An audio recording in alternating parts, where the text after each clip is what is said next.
I am Iranian, which means that I'm from the Middle East. I have some pigmentation in my skin, so I'm a little bit more fortunate, and my skin is a little bit more forgiving than the lighter skin types. However, I do suffer from pigmentation from years of sun, and I suffered from melasma with both of my children. Every morning, a large 8-ounce of hot water with freshly squeezed lemon and ginger. I either have some porridge with some Manuka and honey and some berries on top, or I have 2 poached eggs with wheat-free toast and a little bit of butter.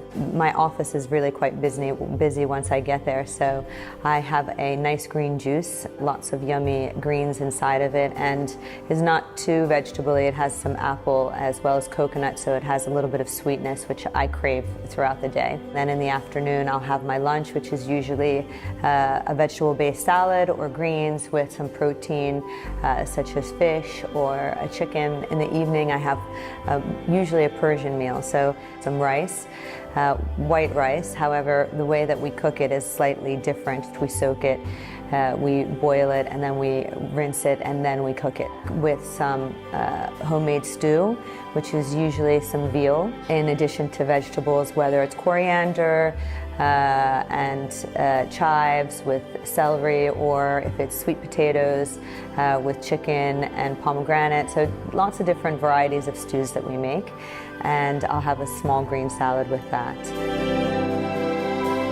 I do try to limit my intake of sugar, essentially. I do think sugar is one of the biggest agers for skin. I stay away from alcohol as much as possible because it doesn't allow me to function the next day, and I feel that for my skin, it really is a very dehydrating factor.